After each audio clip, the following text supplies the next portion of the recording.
तो बच्चों सबसे पहले ये बताओ कैसे हाल चाल हैं आपके, कैसे हो आप सब बच्चे।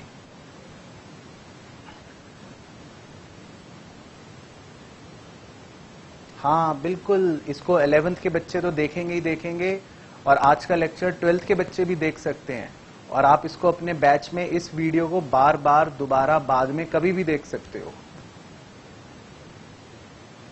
हाँ बढ़िया बढ़िया, बहुत बढ़िया बहुत बढ़िया, बिल्कुल। आज पराग सर की छुट्टी, आज पराग सर आए नहीं है, आज मैं पढ़ाऊंगा उनकी जगह। सुपर्ब, अच्छा समय कह रहा है सुपर्ब, यस। चलो तो आज तो बच्चों से मैं बहुत सारी बातें पूछूंगा, फटाफट शुरू करूंगा। आज तो बहुत सारी बातें पूछूंगा। जल्दी से मुझे डॉलर का रेट कौन बच्चा बताएगा, जल्दी से जल्दी, फास्ट फास्ट फास्ट।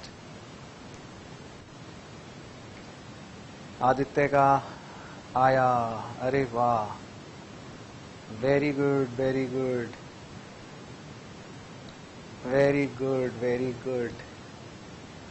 महिलाओं के भी आ गए आंसर, बहुत बढ़िया बहुत बढ़िया। पुरुष और महिला सबके आ गए, वेरी गुड। अभिश्री कह रही है 88%, 88%, ये क्या है? हाँ सुबह देखा, वेरी गुड वेरी गुड। तो आज अच्छे रेट्स आ रहे हैं, आज आप देख रहे हो बच्चों, आज आप खुद देख रहे हो सबके रेट जो हैं, सबके रेट बिल्कुल एक्यूरेट आ रहे हैं। मतलब 74 ले लेता हूं अप्रॉक्स, लेकिन किसी का भी 72 नहीं आया, 76 नहीं आया, सबका 74, 70.4 समथिंग, 74 पॉइंट समथिंग। हाँ ये तो मेरा नेक्स्ट है, ये तो मेरा नेक्स्ट है। अब निफ्टी के पॉइंट्स बताओ, निफ्टी पॉइंट्स। नहीं मेहुल, मेहुल का गलत, मेहुल का गलत, प्रेरणा का गलत, सब झूठ। समीर का गलत, हाँ सौमिल का सही, आदित्य का सही, कार्तिका का सही, विपुल का सही, शिवराम का गलत। हाँ बिल्कुल बिल्कुल बिल्कुल, 11,215 पॉइंट्स, बिल्कुल परफेक्ट। और चलो एक और कुछ भी देखता हूं, हफ्ते भर किसी ने कुछ होमवर्क करा कि नहीं। कोई भी एक न्यूज बताओ, अगर आपने ऐप डाउनलोड करके कुछ भी पढ़ा देखा, कोई भी एक न्यूज, इकोनॉमी वाली, इकोनॉमी वाली कोई भी एक न्यूज। अभिनव पूछ रहा है सर व्हाट इज निफ्टी, वो अभी हमको नहीं पढ़ना, अभी तो सिर्फ मेरा होमवर्क था, पॉइंट देखने हैं। निफ्टी क्या है वो बाद में सीखेंगे। नहीं ये वाली न्यूज नहीं, हाँ नहीं देखा, मेहुल ने न्यूज नहीं देखी।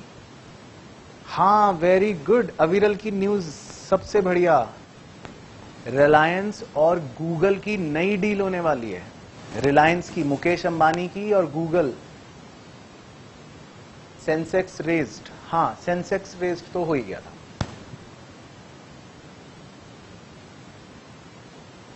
वेरी गुड, कृष्ण ने भी बड़ा अच्छा न्यूज बताई कि Mukesh Ambani 5th richest person बन गया, वेरी गुड वेरी गुड। दो बड़ी अच्छी न्यूज बताई बच्चों ने, परफेक्ट। और किसी ने न्यूज नहीं देखी, इसका मतलब और किसी ने न्यूज नहीं देखी। और कितने बच्चों ने ऐप अनइंस्टॉल भी कर दिया, ये भी बताओ सच सच। एक दिन के जोश के बाद किस किस ने ऐप अनइंस्टॉल भी कर दिया? अच्छा नहीं करा, नहीं करा, नहीं करा, चलो नहीं करा, कुछ तो इज्जत रख ली। नहीं करा, नहीं करा, अच्छा नहीं करा, नहीं करा, किसी ने भी अनइंस्टॉल नहीं करा, चलो ठीक है। अब देखो हम लाइव सेशन में ये हर बार लिखते रहेंगे, हर हफ्ते ये लिखते रहेंगे, तो आप देखना हर हफ्ते इनमें चेंज होते रहेंगे, पॉइंट्स ऊपर नीचे होते रहेंगे, डॉलर का रेट बढ़ता रहेगा, तो आपको याद हो जाएगा धीरे धीरे कि कब क्या रेट हुआ करता था, कब कितने पॉइंट हुआ करते थे निफ्टी के। Warren Buffett, Bill Gates and other Twitter got hacked, हाँ ये भी न्यूज आई थी। वोडाफोन आइडिया रिसीव 800 करोड़, ब्लैकडॉम ईडी दे वॉन केस, हाँ ये भी न्यूज आई थी। वेरी गुड, अभिनव कह रहे sir every minute dollar rate changes, बिल्कुल डॉलर का रेट एवरी मिनट चेंज होता है, बिल्कुल।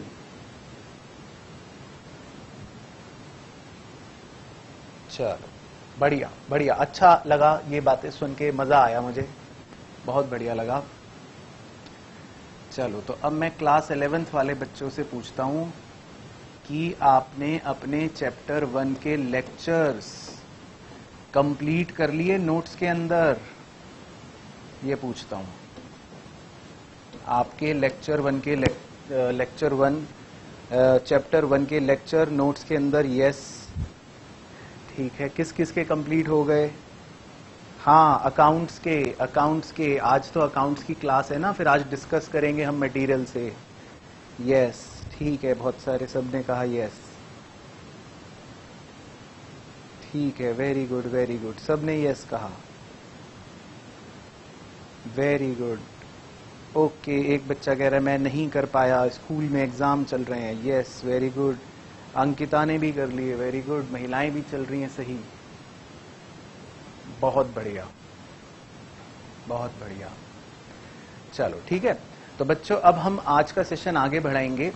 अब मैं आपके साथ मटेरियल से डिस्कस करूंगा, तो सिर्फ आप मेरे साथ डिस्कशन में शामिल हो जाना, एंड देन लास्ट में जाते जाते आज आपको एक गेम खिलाएंगे, और गेम में ये रिकॉर्ड है, उस गेम का ये रिकॉर्ड है कि मैं उसमें कभी आज तक हारा नहीं हूं, और बच्चों के साथ जब भी खेलता हूं तो बच्चे हार जाते हैं। तो देखते हैं कि क्या आप मुझे हरा पाओगे या नहीं, ये देखेंगे आज।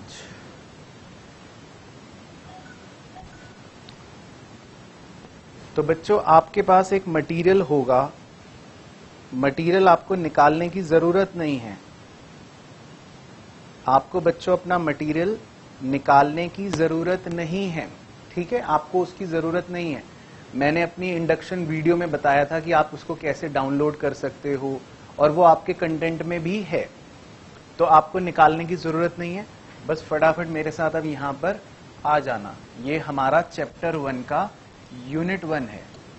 अब हम देखेंगे, अब मैं आपको आज ये दिखाऊंगा और ये करेंगे कि सीए फाउंडेशन के एग्जाम के अंदर कैसे क्वेश्चन आते हैं, ये फील लेंगे।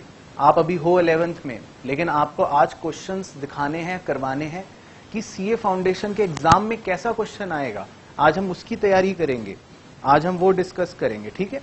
तो अब मैं 10-15 मिनट तक अब आपके कमेंट्स नहीं पढ़ पाऊंगा, अब मैं आपके साथ पहले ये डिस्कस करूंगा।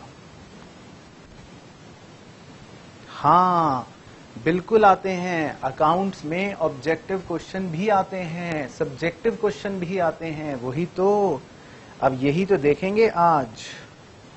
चलो तो शुरू करते हैं बच्चों, फटाफट आप और मैं।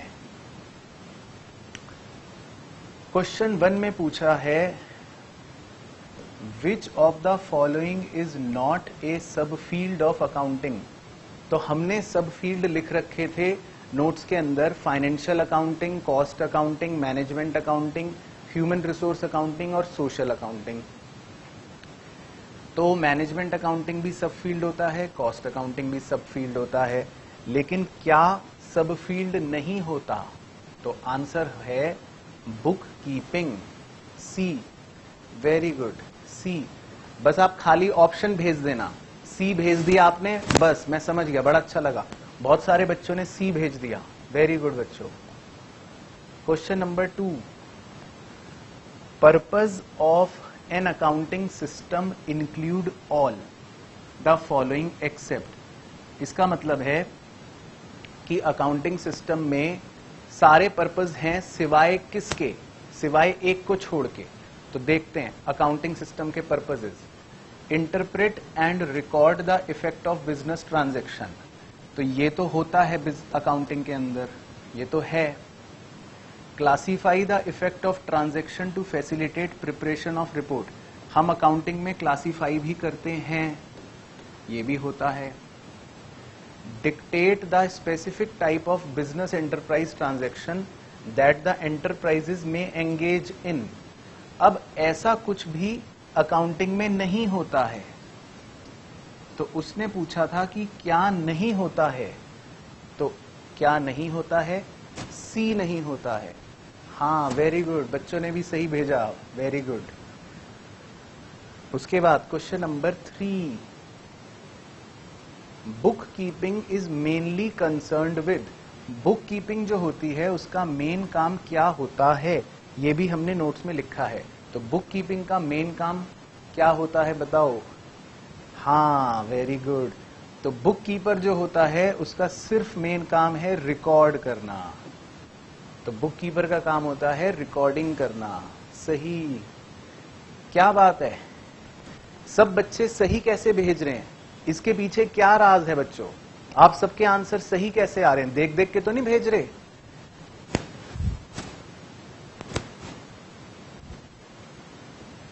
उसके बाद question number 4, all of the following are functions of accounting except. ये हमने नोट्स में लिखा था, फंक्शंस ऑफ अकाउंटिंग नोट्स में लिखवा रखा है। तो पूछ रहे क्या क्या फंक्शन हैं, एक्सेप्ट डिसीजन मेकिंग, ये तो होता है फंक्शन। बी लेजर पोस्टिंग, ये नहीं लिखा था हमने, लेजर पोस्टिंग नहीं लिख रखा फंक्शन में। फोरकास्टिंग, ये भी होता है, तो ये भी फंक्शन है, ये भी फंक्शन है। सिर्फ लेजर पोस्टिंग हमने फंक्शन में नहीं लिख रखा। सही, तो बच्चों ने भी बिल्कुल सही भेजा, बी, वेरी गुड। तो अब ये बताओ कितने बच्चों के चारों सही थे, पहले चारों कितने बच्चों के सही थे? ठीक है, वेरी गुड। ओहो, एक गलत, 3 सही, ओके, नो, हाँ लास्ट नहीं था, अच्छा 3 सही, चलो कोई बात नहीं। और कुछ बच्चों के तो चारों ही सही थे, वेरी गुड, सारे सही थे, वेरी गुड, 3 सही थे, चलो कोई बात नहीं, कोई बात नहीं, कोई बात नहीं, अब हम सीख गए, कोई बात नहीं, आगे बढ़ते हैं। इसके बाद देखते हैं question number 5, financial statements are part of. बच्चों फाइनेंशियल स्टेटमेंट्स जो होते हैं वो हम समराइजिंग करने के बाद बनाते हैं, ट्रायल बैलेंस बनाने के बाद बनाते हैं। तो फाइनेंशियल स्टेटमेंट्स जो होते हैं वो किसका पार्ट होते हैं? अकाउंटिंग का पार्ट होते हैं, बुक कीपिंग का पार्ट नहीं होते, और मैनेजमेंट अकाउंटिंग का पार्ट भी नहीं होते। सही, बिल्कुल सही, तो बच्चों ने भी सही भेजा। उसके बाद question number 6, financial position of business is ascertained on the basis. कह रहा है बिजनेस की फाइनेंशियल पोजीशन हम निकाल सकते हैं किस आधार पर? तो बताओ बच्चों किस आधार पर फाइनेंशियल पोजीशन निकाली जाती है? फाइनेंशियल पोजीशन, पोजीशन किस चीज से पता चलती है बिजनेस की? Very good, record prepared under book keeping नहीं, ट्रायल बैलेंस से भी नहीं, बैलेंस शीट, बिल्कुल सही। तो पोजीशन पता चलती है बैलेंस शीट से, बिल्कुल सही, वेरी गुड। तो इस बार बच्चे होशियार हैं। अब आपको क्या लग रहा है, ऐसे क्वेश्चन आते हैं फाउंडेशन में, बन जाओगे सीए? बताओ कितने बच्चों को अब लग रहा है कि हाँ ये क्वेश्चन आएंगे तो अब तो सीए पक्का बन गए हम? यस, वेरी गुड, बन जाएंगे, हाँ बिल्कुल बन जाओगे। तो देखो कितना आसान है, आपको सब आता है, सब सही बता रहे हो बच्चे, बहुत बढ़िया। चलो आगे बढ़ते हैं, इजी है, वेरी गुड। अब आपने पढ़ रखा है, यही तो नियम है, जो आपको आता है, जो पढ़ रखा है वो इजी, इसीलिए इजी लग रहा है। जो नहीं पढ़ते बच्चे वो कहते हैं कि मुश्किल है, सीए में पता नहीं मुश्किल होता है, कोई मुश्किल नहीं होता। अच्छा, 7th, user of accounting information. बच्चों अकाउंटिंग इंफॉर्मेशन के यूजर पूछ रहा है कौन होते हैं? ए क्रेडिटर सप्लायर, ये भी होते हैं। बी लेंडर या कस्टमर, ये भी होते हैं। तो इसलिए क्या आंसर बन जाएगा? C both A and B, दोनों होते हैं, ये भी होते हैं, ये भी होते हैं। तो क्या आंसर बन जाएगा? सी, सही, बिल्कुल सही। एक बच्चे ने पूछा सर नेगेटिव मार्किंग होता है क्या? हाँ, नेगेटिव मार्किंग होता है। अगर एमसीक्यू में गलती करोगे तो -0.25 हो जाएगा, लेकिन क्वांटिटेटिव एप्टीट्यूड वाले सब्जेक्ट में और इकोनॉमिक्स में, अकाउंटेंसी में आमतौर पे ये फिल इन द ब्लैंक के तौर पर दे देता है, या फिर आपको यहां पर नंबर नेगेटिव नहीं काटता। लेकिन हमें हैबिट होनी चाहिए कि गलत ऑप्शन टिक करेंगे तो नंबर कट जाएगा, तो हमको वो नहीं करना। हाँ बिल्कुल, यस। उसके बाद क्वेश्चन नंबर 8। क्वेश्चन नंबर 8 में कह रहा है financial statements do not consider, financial statements में क्या नहीं आते? A, assets expressed in monetary terms, ये तो आते हैं।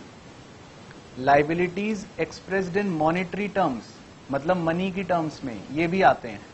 C, assets and liabilities expressed in non monetary terms, तो ये तो गलत कह रहा है, ये तो गलत कह रहा है। तो financial statement do not consider asset and liability expressed in non monetary terms. बच्चों, नॉन मॉनेटरी टर्म का मतलब होता है जिसको आप मनी की टर्म्स में मेजर नहीं कर सकते, तो फाइनेंशियल स्टेटमेंट्स में ऐसी चीजें नहीं आती। हाँ, सही भेजा बच्चों ने, वेरी गुड। उसके बाद 9th, on January 1 Sohan paid rent. अब याद करो नोट्स में क्या लिखवाया था। जब हम कोई एक्सपेंस करते हैं, रेंट पे करा हमने, तो this is classified as, rent pay करना क्या होता है बताओ? वेरी वेरी गुड, सब बच्चों ने सही बताया, ट्रांजैक्शन। चलो ऐसी पूछ रहा हूं चेक करने के लिए कि कहीं आंसर चेप चेप को तो नहीं भेज रहे। एक बार इवेंट में बताना मैंने क्या क्या लिखवाए थे। इवेंट में 2 बताओ मैंने क्या क्या नोट्स में लिखवा रखे हैं, एक बार बताना जरा। इवेंट के 2 बताना। वेरी गुड, वेरी गुड, अरे वाह। और दूसरा सही बताया, इसका मतलब बच्चे पढ़ रहे हैं अभी से। और एक और एग्जांपल बताओ इवेंट का। वेरी गुड, क्या बात है बच्चों, चलो मजे आ गए, बिल्कुल सही दोनों एग्जाम्पल बताए। वेरी गुड, क्लोजिंग स्टॉक का बचना, वेरी गुड, और प्रॉफिट और लॉस का ईयर एंड पर होना, ये दोनों इवेंट होते हैं बस, बाकी ये सब चीजें ट्रांजैक्शन होती हैं। चलो, तो ये आपको बच्चों पता भी नहीं चल रहा, लेकिन आप ऑलरेडी बहुत बच्चों से आगे निकल चुके हो। ये सब ऐसी बातें हैं जो बड़े बड़े नहीं बता सकते। Question number 10, on 31 March after the sale of goods worth ₹2000 he is left with the closing inventory 10,000। This is, बताओ क्या है? क्लोजिंग इन्वेंट्री बच गई। हाँ, वेरी गुड, सही बताया बच्चों ने। ए, इवेंट, बिल्कुल सही, वेरी गुड, वेरी गुड बच्चों, बहुत अच्छा लगा मुझे, आपने सही बताया। अब ये बताओ किस किस बच्चे को पूरे 10 में से 10 नंबर मिले?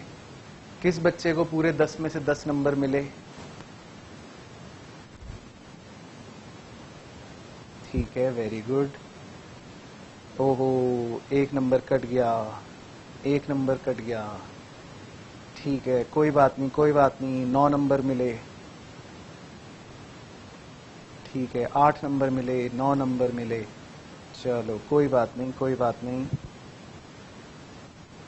कोई बात नहीं, 9 नंबर। ठीक है, तो मतलब मिनिमम नंबर है 8 और मैक्सिमम है 10। चलो बढ़िया, बहुत बढ़िया। चलो अब देखो बच्चों, एमसीक्यू तो एग्जाम में आएगा 111 नंबर का।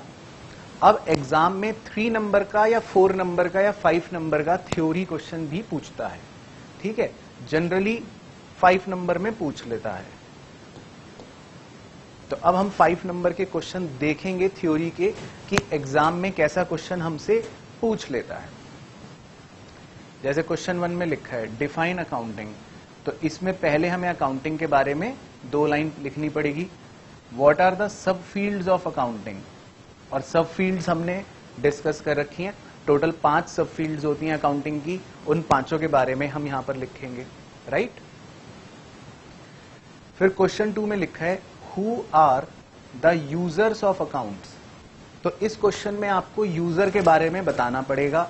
यूजर के 2 टाइप्स बताने पड़ेंगे कि यूजर्स जो होते हैं वो 2 टाइप के होते हैं, इंटरनल, एक्सटर्नल। अच्छा, मैं आपसे पूछ रहा हूं, फटाफट जल्दी से तैयार हो जाओ। इंटरनल यूजर्स के 2 एग्जाम्पल बताओ जल्दी से। इंटरनल यूजर्स के 2 एग्जाम्पल्स। वेरी गुड, एक एग्जाम्पल सही।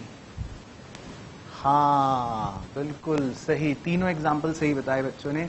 ओनर्स, मैनेजमेंट या एम्प्लॉइज, सही, वेरी गुड। तो बस फिर हम इंटरनल और एक्सटर्नल यूजर्स के बारे में एक्सप्लेन कर देंगे इसमें। बिल्कुल सही भेजा बच्चों ने। फिर question number 3, discuss briefly the relationship of accounting, कह रहे अकाउंटिंग का रिश्ता बताओ, इकोनॉमिक्स के साथ क्या है, स्टैटिस्टिक्स के साथ क्या है, लॉ के साथ क्या है। तो ये मैं आपको अभी आंसर में दिखाता हूं थोड़ी देर में।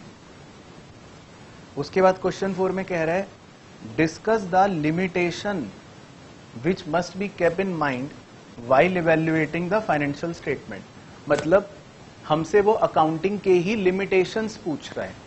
तो हमने नोट्स में लिख रखे हैं और आपने 11th में पढ़ भी रखे हैं अपने चैप्टर के अंदर।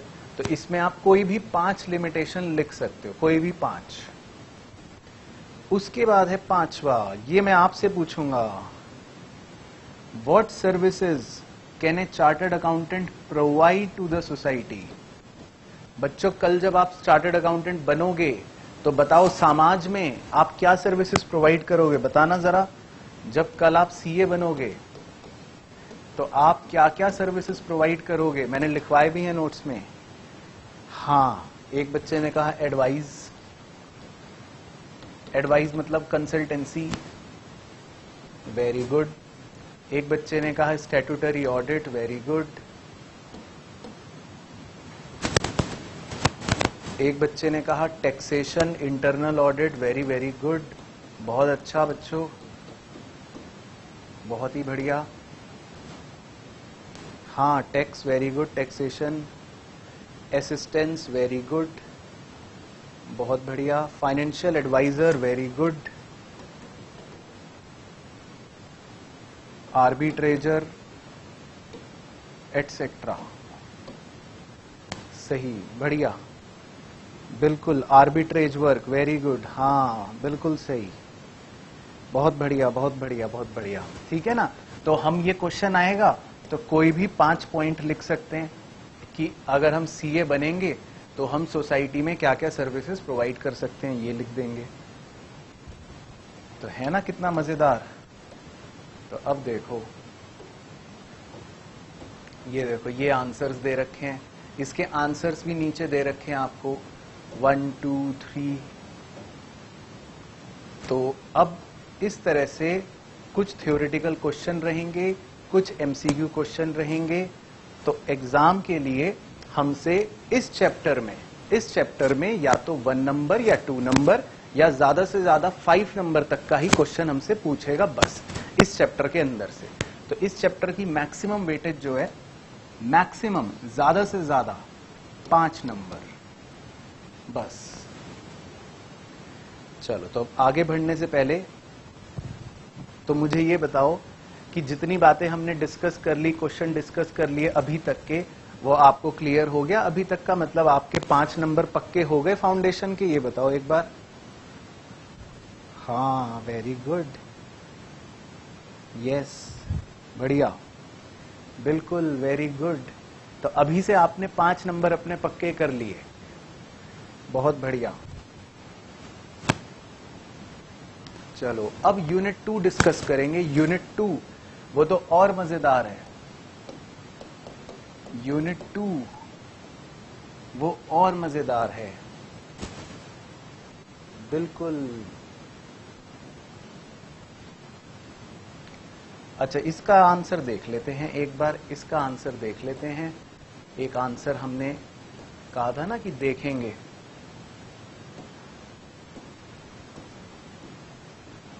ये देखो, ये बच्चों आपको मटेरियल में दे रखा है कि सीए जो है वो क्या क्या काम कर सकता है, इसमें दे रखा है बहुत सारी बातें, लिमिटेशंस दे रखी हैं। ये देखो, अकाउंटिंग का रिश्ता दे रखा है, ये देखो। अब एक बच्चा पूछ रहा है कि सर अकाउंटिंग और इकोनॉमिक्स का क्या रिश्ता है, अकाउंटिंग और इकोनॉमिक्स का क्या रिश्ता है, तो वो बताओ सर। तो देखो, इकोनॉमिक्स में हम बच्चों डील करते हैं किसके साथ, कि हमारे रिसोर्सेज स्केयर्स हैं, है ना। ये सब बातें हम इकोनॉमिक्स में पढ़ते हैं कि हमारे रिसोर्सेज कम हैं और हमें उन्हें ह्यूमन वांट्स को सेटिस्फाई करने के लिए यूज करना पड़ेगा। ये हम इकोनॉमिक्स में पढ़ते हैं, ठीक है ना। और अकाउंटिंग जो होती है, अकाउंटिंग क्या होती है, अकाउंटिंग एक न्यूमेरिक वैल्यूज होती है, बहुत सी ऐसी चीज होती है जो हमें एक इंफॉर्मेशन दे देती है जिसकी मदद से हम डिसीजन ले सकते हैं, है ना। तो अकाउंटिंग क्या होती है, अकाउंटिंग हमें एक इंफॉर्मेशन देती है जिसकी मदद से हम डिसीजन ले सकते हैं।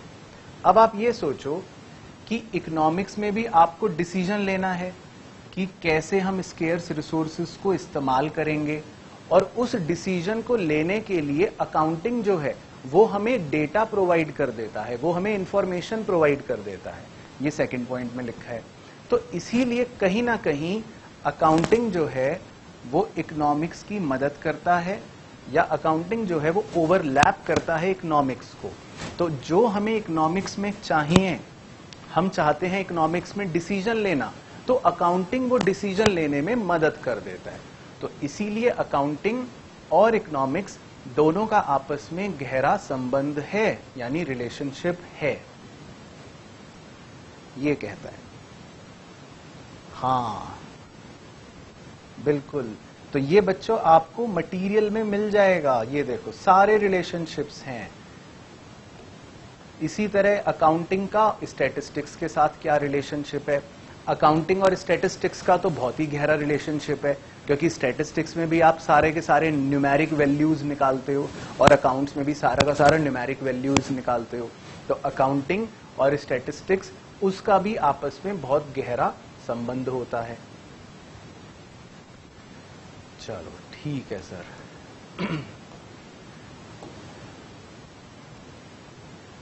अब हम बात करेंगे अपने यूनिट 2 की।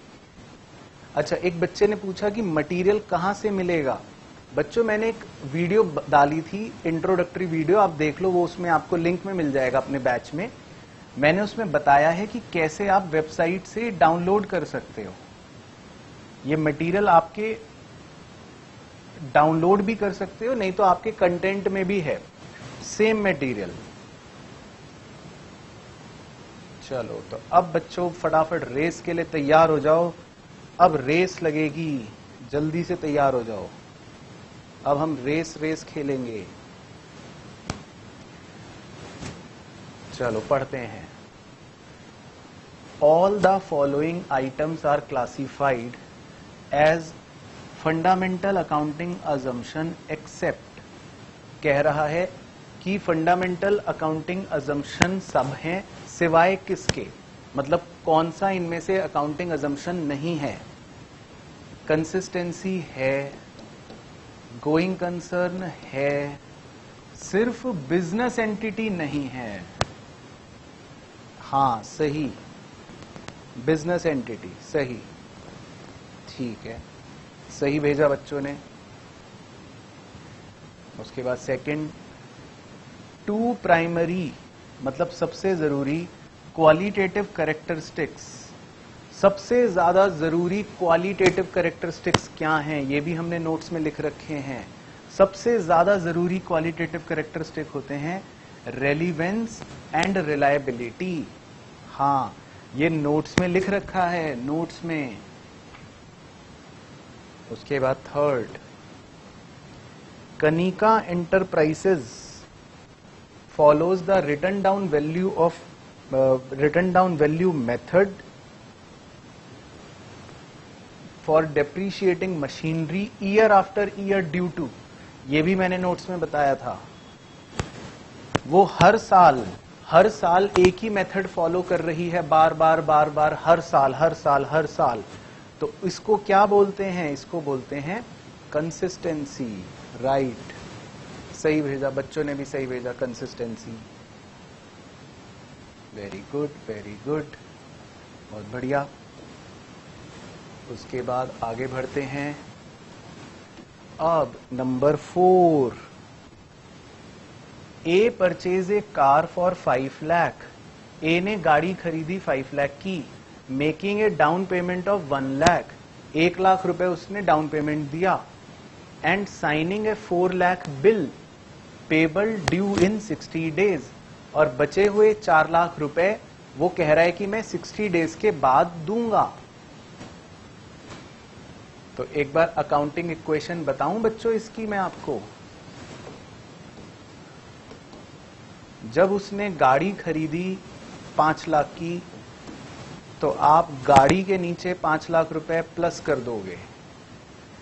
फिर उसने 1 लाख रुपए कैश दिया, तो आप कैश के नीचे 1 लाख रुपए माइनस कर दोगे। और लाइबिलिटी में उसने कहा मैं 60 डेज के बाद, बचे हुए पैसे 60 डेज के बाद दूंगा, इसे लाइबिलिटी बोलते हैं। तो लाइबिलिटी के नीचे आप 4 लाख रुपए लिख लोगे। तो इसकी अकाउंटिंग इक्वेशन ये बनेगी।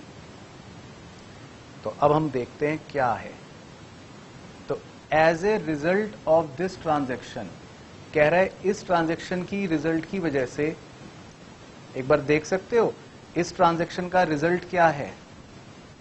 इस ट्रांजैक्शन का रिजल्ट ये है कि एसेट साइड में 4 लाख रुपए बढ़ रहे हैं।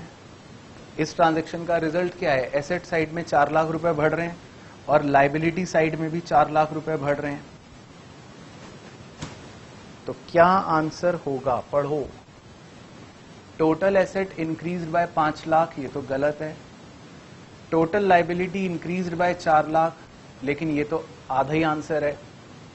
Total asset increased by 4 lakh with corresponding increase in liability by 4 lakh. तो ये बिल्कुल सही आंसर है कि एसेट में भी 4 लाख बढ़ेंगे और लाइबिलिटी में भी 4 लाख बढ़ेंगे। बिल्कुल ठीक है, सी बिल्कुल सही, बिल्कुल सही। उसके बाद नंबर 5। अब ये मुझे पता है बच्चे गलत बताएंगे क्योंकि बच्चों ने नहीं पढ़ा होगा। Mohan purchase goods for 15 lakh and sold 4/5 of the goods amounting to 18 lakh and met expenses amounting 2,50,000 during the year. He counted net profit as 3,50,000. Which of the accounting concept was followed by him? तो बता सकता है कोई बच्चा? हाँ, very good, सही। ये मैंने नोट्स में लिखवा रखा है। वैसे नोट्स में ये लिखा हुआ है, जब हम 1 साल के एक्सपेंसेस भी रिकॉर्ड करते हैं, 1 साल का रेवेन्यू भी रिकॉर्ड करते हैं, प्रॉफिट निकालते हैं, तो उसको मैचिंग प्रिंसिपल बोलते हैं या मैचिंग प्रिंसिपल की वजह से निकालते हैं। सही, सब बच्चों ने सही भेजा। उसके बाद सिक्स्थ पक्का गलत बताओगे। A businessman purchase goods for ₹25 lakh and sold 80% of such goods during the accounting year ended 31 मार्च। मतलब उसने 80% गुड्स बेच दिए। तो अगर आप 25 लाख का 80% निकालोगे तो वो आएगा 20 लाख। तो उसने 20 लाख के गुड्स बेच दिए। The market value of the remaining goods was 4 lakh. अब रिमेनिंग गुड्स कितने बचे थे? वैसे तो रिमेनिंग गुड्स बचे थे 5 लाख रुपए के, लेकिन उनकी मार्केट वैल्यू है 4 लाख। फिर आगे लिखा है he valued the closing inventory at cost. उसने क्लोजिंग इन्वेंट्री की वैल्यू 5 लाख रुपए ले रखी है। उसने क्लोजिंग इन्वेंट्री की वैल्यू 5 लाख रुपए ले रखी है। तो किसी बच्चे को कुछ याद है? बच्चे भेज रहे हैं आंसर। तो सुनो बच्चों ध्यान से, क्लोजिंग इन्वेंट्री का नोट्स में नियम लिखवा रखा है कि हमें कॉस्ट या मार्केट वैल्यू दोनों में से जो भी कम होती है वैल्यू वो लेना चाहिए। और ऐसा हमने कंजर्वेटिज्म प्रिंसिपल में पढ़ा है। लेकिन उसने तो कॉस्ट ले रखी है, तो इसका मतलब ही वायलेटेड, उसने उल्लंघन करा है कंजर्वेटिज्म प्रिंसिपल का। इसका मतलब उसने कंजर्वेटिज्म प्रिंसिपल फॉलो नहीं करा, जबकि उसको फॉलो करना चाहिए। तो ये हमने नोट्स में लिख रखा था। तो आप बच्चों को याद था कंजर्वेटिज्म? हाँ, भेज रखा है कई बच्चों ने तो बी। बिल्कुल सही, कंजर्वेटिज्म बिल्कुल सही। यस, वेरी गुड बच्चों, वेरी गुड। इस पॉइंट के लिए आपको गुड। चलो आगे देखें। उसके बाद अब सेवंथ में क्या लिखा है? Capital brought in by proprietor. Proprietor मतलब होता है ओनर, मालिक। तो मालिक जो है वो अपने घर से पैसा लाया, कैपिटल लाया। तो जब मालिक अपने घर से कैपिटल लाएगा तो आप एक तो कैश में प्लस करोगे और दूसरी तरफ लायबिलिटी वाली साइड में कैपिटल में प्लस करोगे। तो क्या इफेक्ट्स होंगे? Increase in asset and increase in liability. हाँ, यही सही है। दूसरे में तो लिखा है increase in liability and decrease in asset, गलत। और इसमें लिखा है increase in asset and decrease in liability, गलत। सही। तो बच्चों ने भी सही भेजा। वेरी गुड बच्चों, वेरी गुड। चलो, तो अब ये बताओ किसके पूरे 7 नंबर आए यहां तक? 7 नंबर पूरे किस किस के आ गए? फुल 7।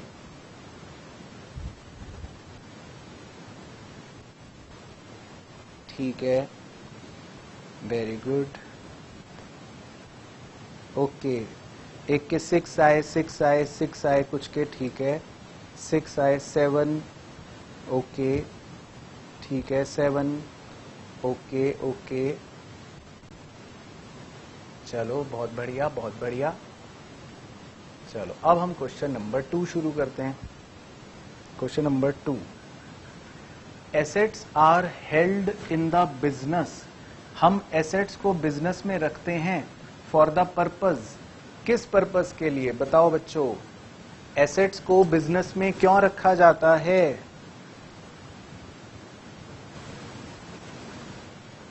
हाँ, बिल्कुल सही, वेरी गुड, सही बताया सब बच्चों ने। सर, अर्निंग रेवेन्यू, रेवेन्यू कमाने के लिए, बिल्कुल सही। उसके बाद second, revenue from sale of product is generally realised in the period. मतलब ये कि जब हम गुड्स बेचते हैं तो उससे हमें जो पैसे मिलते हैं उसे हम कब रिकॉर्ड करते हैं या कब लिखते हैं? बताओ बच्चों, कब लिखते हैं? कब लिखते हैं? एक बच्चा कह रहा है जब कैश कलेक्ट हुआ। नहीं, कैश कलेक्ट हुआ नहीं, यही तो सिखाया था एक्रूअल में। जब हम सेल करते हैं, जब हमने गुड्स बेचे तब रिकॉर्ड करते हैं, पैसे मिलने से नहीं। तो कैश इज कलेक्टेड से नहीं, जब हमने सेल करी तब। हाँ, तो सही सही बोला। कहीं बच्चों ने, 1-2 बच्चों ने गलत बोला, ये गलत है बच्चों। ठीक है, वेरी गुड। उसके बाद third, the concept of conservatism when applied to the balance sheet results in. जब हम कंजर्वेटिज्म फॉलो करते हैं तो उससे बैलेंस शीट का रिजल्ट क्या हो जाता है? ये लिख रखा है, बताओ क्या हो जाता है? यस, बिल्कुल सही। बैलेंस शीट का रिजल्ट कम हो जाता है और कम होने को बोलते हैं अंडर स्टेटमेंट। सही भेजा बच्चों ने, वेरी गुड वेरी गुड। कम हो जाता है। अभी था ना वो एग्जाम्पल पीछे, उसने क्लोजिंग स्टॉक की वैल्यू 5 लाख ले रखी थी, जबकि लेनी चाहिए थी 4 लाख कंजर्वेटिज्म के हिसाब से। तो जब भी हम कंजर्वेटिज्म फॉलो करते हैं बच्चों, तो बैलेंस शीट की वैल्यू हमेशा क्या हो जाती है? कम हो जाती है। तो कम होने को बोलते हैं under statement of asset. Okay, हाँ बिल्कुल अंकिता, सेव रहेगा। आप दोबारा तिबारा देख सकते हो इसको, सेव रहेगा ये इसी में। चलो अब फोर्थ देखते हैं। फोर्थ कौन बच्चा बताएगा? फोर्थ मुझे लग रहा है बच्चे गलत बताएंगे। Fourth, decrease in the amount of trade payable. जब हम ट्रेड पेबल को डिक्रीज करते हैं, मतलब उनको पैसे दे देते हैं, तो बताओ कौन बच्चा बताएगा? तो उससे क्या होगा? वेरी गुड, क्या बात है। कुछ का सही, कुछ का गलत। तो बच्चों जब आप लाइबिलिटी को कम करोगे या माइनस करोगे, तो जाहिर सी बात है अकाउंटिंग इक्वेशन में एसेट साइड भी तो कम होगी ना। ऐसा तो नहीं है ना कि ये बढ़ गई वो कम हो गई, फिर तो अकाउंटिंग इक्वेशन मैच ही नहीं करेगा। तो अगर हमने ट्रेड पेबल को कम करा है, लाइबिलिटी को कम करा है, तो जाहिर सी बात है कि एसेट भी कम होंगे। तो क्या बन गया आंसर? Decrease in assets. हाँ, तो सही भेजा, मेजॉरिटी बच्चों ने सही भेजा। चलो बढ़िया। उसके बाद fifth, the determination of expenses for an accounting period is based on the principle. बताओ कौन बच्चा बताएगा? हम एक्सपेंसेस जो एक पीरियड के निकालते हैं वो कौन से प्रिंसिपल पर आधारित होते हैं? बताइए जी। ऑब्जेक्टिविटी नहीं, मटेरियलिटी नहीं, ये तो अलग ही था, अलग कहानी सुनाई थी। मैचिंग, नोट्स में लिखा भी है। हम मैचिंग कॉन्सेप्ट में ही एक्सपेंसेस को मैच करते हैं अपने रेवेन्यू के साथ। तो कौन से प्रिंसिपल में हम एक्सपेंसेस की बात करते हैं? मैचिंग प्रिंसिपल में। सही। मटेरियलिटी में तो वो वाली कहानी थी, 10 रुपए खो गए मुकेश अंबानी के भी, मोची के भी, वो वाली कहानी नोट्स में जो लिखवाई है। उसके बाद सिक्स्थ,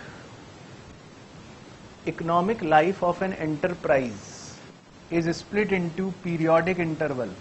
कौन से प्रिंसिपल में बताया था कि बिजनेस की लाइफ को छोटे छोटे छोटे टुकड़ों में बांट देते हैं? कौन सा था? हाँ वेरी गुड, सही। कई बच्चे लगातार सही आंसर दे रहे हैं, वेरी गुड। पीरियोडिसिटी, तो ये भी हमने पढ़ा था, पीरियोडिसिटी, बिल्कुल सही। उसके बाद क्वेश्चन नंबर 3 देखते हैं। 1, if an individual asset is increased. बच्चों अगर हमने अकाउंटिंग इक्वेशन में एसेट को बढ़ाया है तो क्या होगा, वो ये पूछ रहा है। अगर हमने किसी इंडिविजुअल एसेट को बढ़ाया है तो क्या होगा?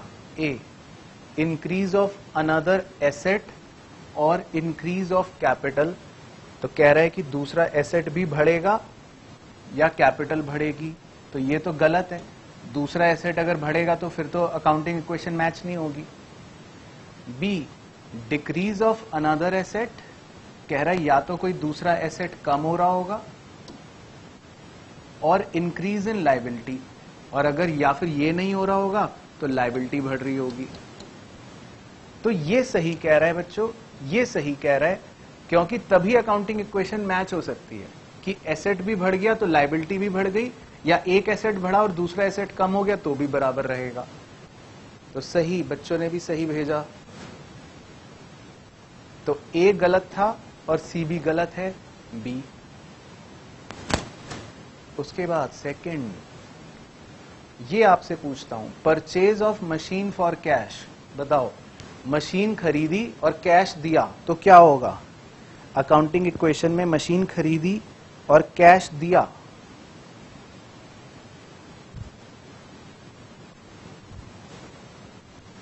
हाँ, जब मशीन खरीदोगे तो मशीन में प्लस करोगे और कैश में से माइनस करोगे। तो एसेट के अंदर मशीन में प्लस कर रहे हो, कैश में माइनस कर रहे हो, तो एसेट्स के अंदर तो एक तरह से कोई भी चेंज नहीं हुआ ना, उसी में प्लस हो गया, उसी में माइनस हो गया।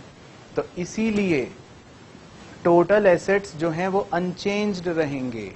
हाँ, वेरी गुड, सही, गुड। और उसके बाद ये तो सब बच्चे गलत ही बताएंगे। लास्ट, ये तो सबका लास्ट गलत ही होगा। Consider the following data pertaining to Alpha Limited. Cost of machine purchased, हमने मशीन खरीदी 10 लाख की। इंस्टॉलेशन चार्जेस, इंस्टॉलेशन दिया 1 लाख रुपए का। मार्केट वैल्यू है 12 लाख रुपए की। While finalising the annual account, if the company values the machinery at 12 lakh, company ने मशीन की वैल्यू 12 लाख ले रखी है, यानी मार्केट वैल्यू ले रखी है। Which of the following concept is violated, बताओ कंपनी ने कौन से कॉन्सेप्ट का उल्लंघन किया है? हाँ, तो बच्चों ने गलत बताया, अब सही बता रहे हैं। तो इसका मतलब कंपनी ने कौन से कॉन्सेप्ट का उल्लंघन किया है? Historical cost concept. क्योंकि हिस्टोरिकल कॉस्ट कॉन्सेप्ट ये कहता है कि हमें मार्केट वैल्यू नहीं लेनी, और जबकि उन्होंने मार्केट वैल्यू ले रखी है, तो इसका मतलब उन्होंने हिस्टोरिकल कॉस्ट कॉन्सेप्ट का पालन नहीं करा। यस, तो अब बच्चों ने सही भेजा। हाँ, एक बच्चा कह रहा है आखिर गलत हो ही गया, तो गलत हो ही गया। अब ये बताओ इसमें कितने मार्क्स आए? सेकंड चैप्टर में कितने मार्क्स आए? इसमें कितने गलत हुए ये बताओ। चलो, तो देख रहे हो अब सेकंड चैप्टर के क्वेश्चन कितने मजेदार थे। पूरा हो गया ये।